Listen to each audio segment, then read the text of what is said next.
বহু প্রতীক্ষার পর অবশেষে মুক্তি পাচ্ছে কৌশিক গঙ্গোপাধ্যায় পরিচালিত দেব এবং শুভশ্রী অভিনীত ধূমকেতু। 14ই অগস্ট বড় পর্দায় দর্শকেরা দেখতে পাবেন এই ছবি।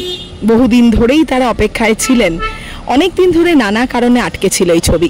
তবে অবশেষে সেই সুখবর দিয়েছেন কৌশিক গঙ্গোপাধ্যায়, রানা সরকার, দেব শুভশ্রী সহ সকলেই। এমনকি এই ছবির প্রমোশনের জন্য প্রস্তুতি নিচ্ছেন দেব শুভশ্রী।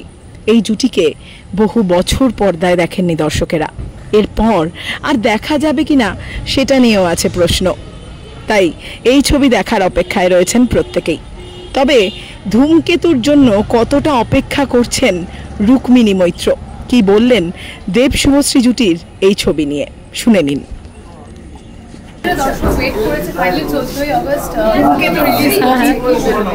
আরে আমার মনে হয় যে মানে even I am waiting to see it finally. Thank you. আরে আমার মনে হয় যে মানে even I am waiting to see it finally. Thank you.